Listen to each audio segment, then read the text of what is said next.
Hey guys hello and welcome back to my channel trader 28.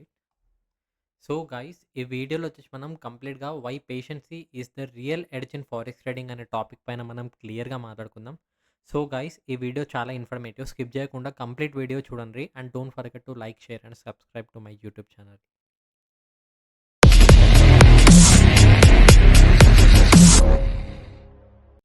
What is patience means in forex? So అసలు patience అంటే ఏంటిది ట్రేడింగ్‌లా? అందరు పేషెన్సీ ఉండాలి అంటారు కదా! సో ఇక్కడ చెప్పాలంటే పేషెన్సీ అంటే ఏం లేదు ఇక్కడ. మీ సెటప్ ఫార్మ్ అయ్యేంత వరకు ప్రాపర్‌గా వెయిట్ చేయడం. అండ్ నెక్స్ట్ మీరేదైనా లోవర్ టైమ్ ఫ్రేమ్ కన్ఫర్మేషన్స్ చూస్తే ఆ కన్ఫర్మేషన్స్‌కి పేషెన్స్‌గా వెయిట్ చేయడం.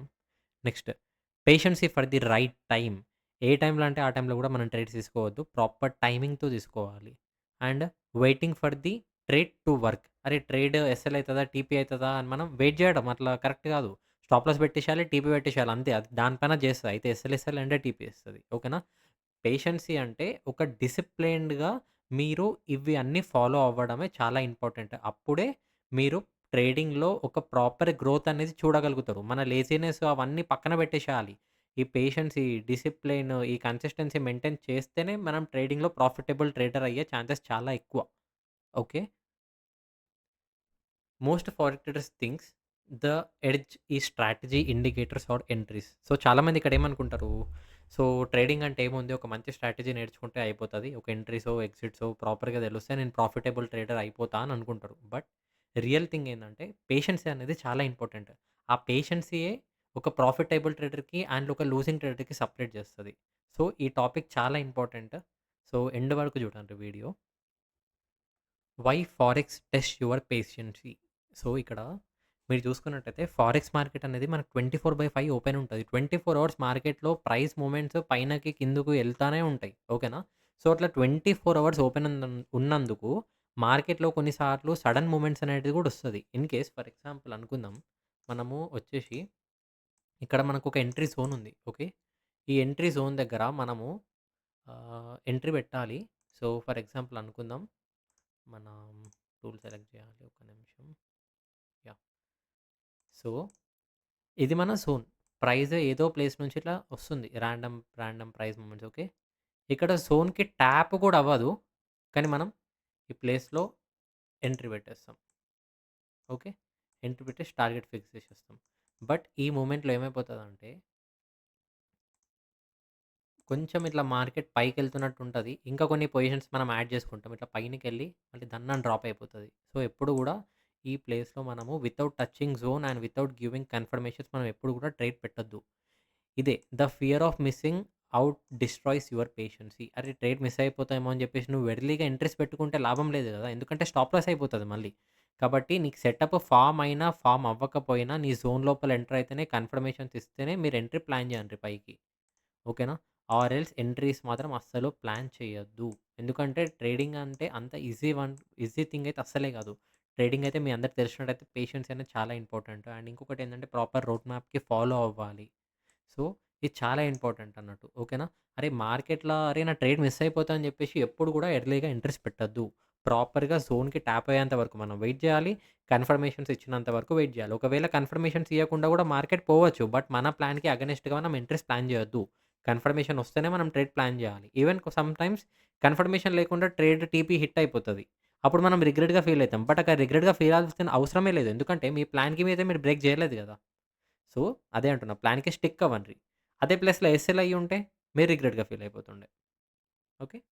What happens without patience? So, మీరు చెప్తే వితౌట్ పేషెన్సీగా మనం ఏమేం ప్రాబ్లమ్స్ వస్తాయి ఇక్కడ? ఎంట్రీస్ ఎర్లీగా పెట్టేస్తాం. చలో ఎస్ఎల్ అయిపోతదది. మళ్ళీ నువ్వు ఏదైతే ట్రేడ్స్ చేస్తావో, ఆ ట్రేడ్ ఒక క్వాలిటీ అనేది ఏ ప్లస్ ఉండది. ఏదో బి సెటప్పో, సి సెటప్పో ఉంటదది. అండ్ నెక్స్ట్ ఓవర్ ట్రేడింగ్ ఒకటి చేస్తావు. అండ్ నువ్వు ట్రేడ్ తీసుకునేటప్పుడు లాజికల్ ట్రేడ్స్‌కి కాకుండా ఇల్లాజికల్ ట్రేడ్స్‌కి ఎక్కువ ఫోకస్ చేస్తావు. సో, దీనివల్ల ఏందంటే నీ ఇంపేషెన్సీ వల్ల నీ అనాలిసిస్ కరెక్ట్ అయినా నువ్వు ఎగ్జిక్యూషన్స్ అనేది రాంగ్ ప్లేస్‌లో చేస్తావు. ఆర్ ఎల్స్ బిఫోర్‌గానే ఎంట్రీస్ తీసేసుకొని ఎస్ఎల్ హిట్ చేసేసుకొని మళ్ళీ మార్కెట్ టీపీ కూడా అవ్వచ్చు. సో, ఇట్లాంటివి చాలా ప్రాబ్లమ్స్ అయితాయి. యాస్ ఎ ట్రేడర్ నేను కూడా ఇట్లాంటి చాలా ప్రాబ్లమ్స్ ఫేస్ అయిన తర్వాత నాకు ఏంటిదనే ట్రేడింగ్ అనేది తెలిసింది. యాక్చువల్ ట్రేడింగ్ అంటే ఏంటిదో. కాబట్టి ఇవి నేనేవైతే చెప్తున్నానో ఇవన్నీ చాలా ఇంపార్టెంట్. ఇవేవైతే నా రియల్ లైఫ్ ఎక్స్‌పీరియన్సెస్ ఉంటాయో అవి మీకు షేర్ చేస్తున్నాను నేను. సో దట్ చాలా కేర్‌ఫుల్‌గా చూడండి వీడియో. ఈ ఛానెల్ గూడా చాలా informative channel. Okay. So please don't forget to like, share and subscribe guys. Difference between beginners and professionals. I think me friend సర్కిల్‌లో గూడా ఉండొచ్చు ట్రేడింగ్ చేసే ఫ్రెండ్స్ గాని అట్లా ఎవరైనా. సో కొత్తగా మార్కెట్‌కొచ్చినోడు ఏం చేస్తాడు? ఒక పర్సన్ దగ్గరికెళ్ళి, "అరే! ఇవాళ ఎన్ని ట్రేడ్స్ తీసుకున్నావు? చలో 10 అరే! ఒకటి తీసుకున్నా అంటే ఒకటేం తీసుకుంటావురా 2, 3 ఇంకెక్కువ తీసుకోవాల్సింది. అయితే ఎక్కువ ప్రాఫిట్ వస్తుండే గదా!" అని ఇట్లా మాట్లాడతాడు. సెన్స్ ఉండదన్నట్టు వానికి. అదొక ప్రొఫెషనల్ ట్రేడర్ అయితే, "ఇవాళ నాకేమన్నా సెటప్ ఉందా? చలో ఉంటే తీసుకుందాం. లేదంటే లేదు." ట్రేడ్ లేదని జెప్పేసి ఫోర్స్‌ఫుల్‌గా ఎంట్రీస్ ఏం జేయడన్నట్టు. ప్రాపర్‌గా వానికి కనిపించిన దానికే వాడు ఎగ్జిక్యూషన్ జేస్తాడు. సో, ఒక బిగినర్‌కి, ప్రొఫెషనల్స్‌కి చాలా డిఫరెన్స్ ఉంటది. ఇప్పుడు మీరు గూడా ట్రేడింగ్‌లో ఎప్పుడైతే కన్సిస్టెన్సీ మెయింటైన్ జేసి ప్రాఫిట్స్ అయినా కానీ, లాసెస్ అయినా కానీ ఏవైనా 2 ఈక్వల్‌గా యాక్సెప్ట్ జేస్తారో, అప్పుడు మీరు ఒక ప్రొఫెషనల్ ట్రేడర్ అయితారు. అప్పుడు మీకే మార్కెట్ ఏంటిదో మీకు ఒక క్లారిటీ ఉంటది. ఓకే. అది. సో, ఎప్పుడు గూడా ఓవర్ ట్రేడింగ్ జేయొద్దు. ఓవర్ ట్రేడింగ్ జేసినామంటే అక్కడ లాసెస్ తప్పించి ప్రాఫిట్స్ అనేది మనకు కనిపియవు. ఓకే. ఇది చాలా important. Patience during trade. So, నేను ఫస్ట్ ఈ టాపిక్‌కెళ్ళే ముందు జస్ట్ జనరల్‌గా ఒకటి చూపిస్తా. సో, ఇది యాక్చువల్లీ ఫ్రైడే రోజు నాకొక సెటప్ ఉండే ఇది. By side setup. ఓకే. ఈ బై సైడ్ సెటప్‌కి నాకు టార్గెట్ ఎక్కడుండే అంటే లైక్ ఇది నా టార్గెట్ అన్నట్టు. ఇది నా టార్గెట్. ఓకే. ఇక్కడ మీరు చూసినట్టయితే ఇక్కడ నాకు ఎంట్రీ ఉండే. ఓకే. ఇదెప్పుడు? ఫ్రైడే రోజు పెట్టిన ట్రేడ్ ఇది. ఎంట్రీ ఇక్కడ ఉంటే నా నెక్స్ట్ టార్గెట్ ఇక్కడ. సో, నాకు గూడా ఫియర్ ఉంటది. యాస్ ఎ ట్రేడర్ ఫియర్ అనేది గూడా ఒక కామన్ థింగ్. అది మనం ఓవర్‌టేక్ జేయాలి. మనం అది ఫేస్ చేసినా గానీ, అది పట్టించుకోవద్దు. ఒక ట్రేడర్‌కి గావాల్సింది ఫియర్‌లెస్ నేచర్ అన్నట్టు. ఓకే. సో, ఇక్కడేమైంది? సో, ఇక్కడ నువ్వు ఎంట్రీ బెట్టుంటే, ఇది నీ ఫస్ట్ టార్గెట్ అయితే ఓకే. బట్ ఇదెంత ఎన్ని పిప్స్ అంటే ఆల్‌మోస్ట్ 1400 పిప్స్ ఇన్ గోల్డ్ అన్నమాట విత్ 70 పిప్ ఎస్ఎల్. ఓకే. నాకే ఒకవేళ భయమైతే నేనేం జేస్తా ఇక్కడ, ఈ ప్లేస్ దగ్గర నేను కొన్ని పార్సెల్స్ బుక్ జేసుకున్నా. ఓకేనా. ఇక్కడ కొన్ని పార్సెల్స్ అంటే నా 60% ఆఫ్ 70% ఆఫ్ ప్రాఫిట్స్ నేనిక్కడ క్లోజ్ చేసుకున్నా. రిమైనింగ్ ట్రేడ్స్ ఇక్కడ స్టాప్ లాస్ జరుపుకొని, నేనిక్కడ రిమైనింగ్ ట్రేడ్స్ అనేది నేను హోల్డ్ జేస్తున్నా. సో, ఇక్కడ నేను ఎలా హోల్డ్ జేయగలుగుతున్నా? ఎందుకంటే నాకున్న మార్కెట్ ఎక్స్‌పీరియన్స్ బట్టి నాకు పేషెన్సీ అనేది చాలా ఎక్కువ. సో, ఆ పేషెన్సీ వల్ల నేను రైట్ ప్లేస్‌లో ఎంట్రీ బెట్టినా అండ్ రైట్ ప్లేస్‌లో గూడా ఎగ్జిట్ అవుతున్నా. బట్ కొంత ప్లేస్‌లలో కొన్ని పార్సెల్స్ బుక్ జేసుకోవాలి. ఎంతకైనా సేఫ్ సైడ్ అని జెప్పేసి కొన్ని పార్సెల్స్ బుక్ జేసుకొని రిమైనింగ్ ప్రాఫిట్స్ ఇక్కడ నేను హోల్డ్ జేస్తున్నా. సో, అలా. ఎప్పుడు గూడా పేషెన్సీ లేకపోతే ఏమైపోతది? మనమేంది ఎక్కువ ట్రేడ్స్ తీసుకుంటాము. ఇంకొకటేందంటే టీపీ వరకు మనం ట్రేడ్ హోల్డ్ చెయ్యము. మధ్యలనే క్లోజ్ జేసేస్తాము భయం బడి. లేకపోతే పేషెన్సీ లేక. మళ్ళీ చిన్న చిన్న పుల్ బ్యాక్స్ గూడా భయం పడతాం. ఇప్పుడు ఇది మీకు హైయర్ టైమ్ ఫ్రేమ్ జూపిస్తే మార్కెట్ స్ట్రెయిట్‌గెళ్తుంది. అదే ఇప్పుడు నేను లోవర్ టైమ్ ఫ్రేమ్ జూపించాననుకోండి ఎన్ని పుల్ బ్యాక్స్ ఉంటాయి ఇక్కడ? చిన్న పుల్ బ్యాక్ వచ్చింది. భయపడి అలా నేను ఇక్కడ ప్రాఫిట్ నేను క్లోజ్ చేసుకోలేను గదా! ఇక్కడ పుల్ బ్యాక్ వచ్చింది. ఇక్కడ పుల్ బ్యాక్ వచ్చింది. ఇక్కడైతే డీప్ పుల్ బ్యాక్ వచ్చింది. మళ్ళీ మార్కెట్ పైకెళ్తుంది. అలా అని జెప్పేసి నేను చిన్న చిన్న పుల్ బ్యాక్స్ నేను భయం పడితే నేనెప్పుడు ప్రాఫిట్స్ చేస్తా కదా! అందుకని ఎప్పుడు గూడా చిన్న చిన్న పుల్ బ్యాక్స్‌కి మనం ఎప్పుడు గూడా భయం పడొద్దు. ఓకే. ఖచ్చితంగా ట్రేడ్‌కి టార్గెట్ వరకు హోల్డ్ చేయండ్రి. ఒకవేళ మీకు కొంచెం మెల్లమెల్లగా మీకు నేర్చుకోవాలి అని అనిపిస్తే కొన్ని ప్లేస్‌లలో కొంత పార్సెల్స్ బుక్ చేసుకొని టీపీ వరకు హోల్డ్ చేయడానికి ట్రై చేయండ్రి. అలా మీరు చాలా వరకు ఇంప్రూవ్ అవుతారు. పేషెన్సీ అనేది చాలా ఇంపార్టెంట్. మీరెప్పుడైతే ప్రాక్టికల్‌గా మీరు యాక్షన్ తీసుకున్నప్పుడే దాని రిజల్ట్ ఏందో మీకు తెలుస్తది. బట్ భయం పడి ఎగ్జిక్యూషన్ చేయకపోవడము, టీపీ హోల్డ్ చేయకపోవడం మాత్రం చేయొద్దు. మోస్ట్ ఆఫ్ ది ట్రేడర్స్ ఎందుకు ప్రాఫిట్స్ తీయలేరు అనంటే వాళ్ళకున్న ఫియర్. ఈ ఫియర్ పక్కన పెట్టే ట్రేడింగ్‌లో రావాలి. Okay. How to build patience in trading. So, ఇక్కడ నేను చేస్తానో అదే మీకు చెప్తున్నా నేను. ఏది కొత్తగా సృష్టించి ఏం చెప్తలేదు. సో, ఇక్కడ మనం మాట్లాడుకున్నట్టయితే ఫస్ట్ రోడ్ మ్యాప్ అనేది చాలా ఇంపార్టెంట్ గైస్. రోడ్ మ్యాపే లేకపోతే మీకు ట్రేడింగ్ ఏం చేయాలనేది అర్థం గాదు. సో, ట్రేడ్‌లో రోడ్ మ్యాప్ అనేది చాలా ఇంపార్టెంట్. రోడ్ మ్యాప్ అంటే ఏంటిది? నువ్వు స్క్రీన్ ఆన్ చేయంగానే నువ్వు ఏం చేయాలి అనే ప్రాసెస్ అన్నట్టు. ఓకే. సో, ఆ ప్లాన్డ్ ప్రాసెస్‌కి ఫాలో అవ్వి సెటప్స్ అనేది ఫైండ్ ఔట్ చేయండ్రి ఫస్ట్. అండ్ సెకండ్ అనేది limit number of trades per day. ఎప్పుడు గూడా ఓవర్ ట్రేడింగ్ చేయొద్దు. ఇప్పుడు నా పర్సనల్‌గా నేను జెప్పాలి అంటే డైలీ 2 ట్రేడ్స్ చేస్తా. ఆ 2లో ఒకటి ఎస్ఎల్ అయితే ఇంకొకటి టీపీ కోసం జూస్తా. ఒకవేళ ఒకటి టీపీ అయితే నేను డన్ ఫర్ ది డే. ఒకవేళ ఎస్ఎల్ఐ ఇంకొకటి కూడా ఎస్ఎల్ఐ అయినా నేను done for the day. So, అల్టిమేట్‌గా నాకు ఓవరాల్‌గా ఎన్ని ట్రేడ్స్ అయితున్నాయి ఇక్కడ? Only 2 trades. ఒకవేళ ఫస్ట్ ట్రేడే టీపీ అయిపోతే I'm done for the day అన్నట్టు. ఇక్కడ ఏమన్నా ఓవర్ ట్రేడింగ్ చేస్తున్నట్టుందా? లేదు. సో, అలా. ఎందుకంటే ఇవాళ కాకపోతే మనం రేపు డబ్బులు సంపాదించవచ్చు. బట్ మెయిన్‌గా మనం క్యాపిటల్ ప్రొటెక్షన్ అనేదే మనకు లేకపోతే ఎట్లా? కష్టం గదా! అది. Next third, accept that no trade is also a decision. ఇంకొకటేందంటే ఎవ్రీ డే మనకు సెటప్స్ దొరుకుతాయి అన్నట్టు కాదు గదా! ఒకరోజు దొరకచ్చు, ఒకరోజు దొరకకపోవచ్చు. దొరికినప్పుడు ప్రాఫిట్స్ చేసుకొని పక్కకెళ్ళిపోవాలి అంతే. దొరకనప్పుడు వదిలేసేయాలి. బట్ ఎప్పుడు గూడా అగ్రెసివ్‌గా ఎంట్రీస్ అనేది పెట్టొద్దు. అరే! ఈరోజు నేను పక్కా ప్రాఫిట్ చేయాలి అని. ఎప్పుడు గూడా మార్కెట్‌లో అరే! నేను నా మంత్ టార్గెట్ ఇంత, నా డైలీ టార్గెట్ ఇంత అని టార్గెట్ బేస్‌గా రావద్దు. దొరికితే సెటప్ తీసుకోవాలి. లేదంటే లేదు. మార్కెట్ అనేది మనకు నచ్చినంత ఇయ్యది. మార్కెట్ ఎంతిస్తే అంత తీసుకొని పక్కకు జరిగిపోవాలి. Okay. And reduce screen time. ఎందుకంటే కొందరు ఏం చేస్తారు, అరె! నేను ఫుల్ టైమ్ ట్రేడర్ అని చెప్పేసి 24/7 ఉంటారు. అవసరమే లేదు. ఎందుకంటే మన జోన్స్ మనం మార్క్ చేసుకొని పెట్టుకున్నాం. జోన్స్ మార్క్ చేసుకున్నాక అక్కడ మనము అలర్ట్స్ పెట్టేసుకోవాలి. సరే అలర్ట్ వచ్చిందా? చలో స్క్రీన్ మీదకి రా.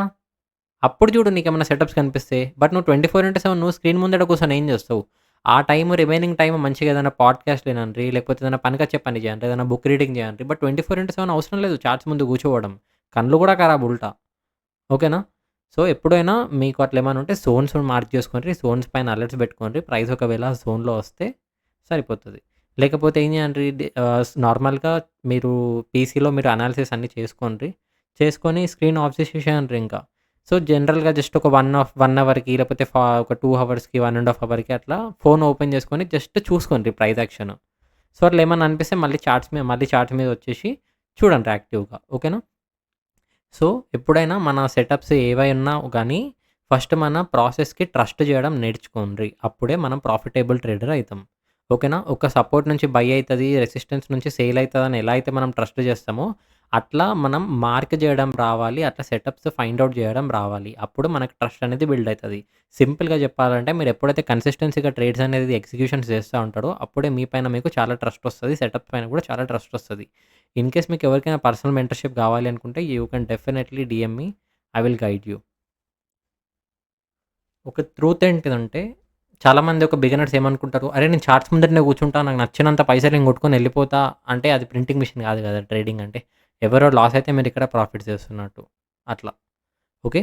సో, ఇక్కడ ఏందంటే మనీ ఎప్పుడు ప్రింట్ కాదు మార్కెట్‌ల. అదే మనీ ఇక్కడ ఏందంటే రొటేట్ అయితా ఉంటాయన్నట్టు. ఓకే. సో, ఎప్పుడైనా మార్కెట్ ముందట నేను 24/7 కూర్చొని చాలా ప్రాఫిట్స్ చేసుకుంటా అనే మైండ్‌సెట్‌తోని ఉండద్దు. కరెక్ట్ వెయిటింగ్ తోటి ప్రాపర్ సెటప్ ఎగ్జిక్యూట్ చేయాలి. అది ఇంపార్టెంట్. మీరు ఎంతసేపు కూర్చున్నారనేది ఇక్కడ మ్యాటర్ కాదు. ఓకేనా? ఒకటేందంటే ఎప్పుడు కూడా చార్ట్స్ పైన ఇండికేటర్స్ యూజ్ చేసుకొని ఇండికేటర్ బేస్‌గా ఎప్పుడు కూడా ట్రేడ్స్ చేయొద్దు. ప్రాపర్‌గా నేర్చుకోండి. నేర్చుకొని ఎగ్జిక్యూట్ చేయండి. మీకే ఆటోమేటిక్‌గా మైండ్ సెట్, సైకాలజీ, పేషెన్స్ అన్నీ అలవాటయిపోతాయి. ఇది ఎవ్వరు చెప్పినా టీచ్ చేస్తే రాదు ఈ సబ్జెక్ట్. అది ఎప్పుడొస్తది? మనం కన్సిస్టెన్సీగా ఎప్పుడైతే మనం ప్రాక్టికల్‌గా అప్లై చేస్తామో చార్ట్స్ అప్పుడొస్తది. కాబట్టి ఖచ్చితంగా పేషెన్సీతోని వెయిట్ చేయండి. ఎప్పుడు గూడా అడ్డం దిడ్డంగా ట్రేడ్స్ చేయొద్దు. ప్రాపర్‌గా చేస్తేనే ప్రాపర్‌గా వస్తది. ఏదైనా సరే, లైఫ్‌లో ఏదైనా సరే ప్రాపర్‌గా పేషెన్సీతో వెయిట్ చేయాలి. ఓకేనా? Patience turns average strategy into a profitable ones and impatience destroys even the best strategy. ఇది నేను చెప్పేది గుర్తుపెట్టుకుంటే చాలా ఇంపార్టెంట్. ఎందుకంటే నేను గూడా చాలా ఘోరంగా సఫర్ అయినా. ఒక 2, 3 ఇయర్స్ నేను కంటిన్యూ‌గా లూజింగ్ స్ట్రీక్స్‌లో ఉండే. దాని తర్వాత స్లోగా నాకు మార్కెట్ ఏందో అర్థమైంది. అది ఎప్పుడు అర్థమైందంటే పేషెన్సీగా ప్రాపర్ సెటప్స్ కోసం వెయిట్ చేస్తే నాకు సైకాలజీ బిల్డ్ అయింది. ప్లస్ నాకు ట్రేడ్ మీద నేను తీసుకున్న స్ట్రాటజీ పైన కూడా నాకు కాన్ఫిడెన్స్ బిల్డ్ అయింది. సో, నేను చెప్పేది చాలా ఇంపార్టెంట్. సో, స్కిప్ చేయకుండా మళ్ళీ ఇంకొకసారి చూస్తే చూడండి వీడియో. అండ్ వీడియోకి మాత్రం ఛానల్‌కి సబ్స్క్రైబ్ చేసుకోవడం మర్చిపోవద్దు. ఇట్లాంటి కంటెంట్స్ చాలా చెప్తా. ఏదున్నా రియాలిటీ ఫ్యాక్ట్ మాట్లాడతా. నా వే ఆఫ్ ఎక్స్‌ప్లనేషన్ ఇంతే ఉంటది. ఓకేనా? ఏదో డీసెంట్‌గా ఏదో ఎక్స్‌ప్లెయిన్ చేస్తున్నట్టు కాదు. నేను ఇట్లనే మాట్లాడతా. సో, గైస్ నేను ఒకటే చెప్తున్నా. ప్రాఫిటబుల్ ట్రేడర్స్ కావాలంటే మాత్రం చాలా ఇంపార్టెంట్ ఇవన్నీ. Okay. So, guys thank you so much and don't forget to like, share and subscribe to my channel. So, thank you so much again.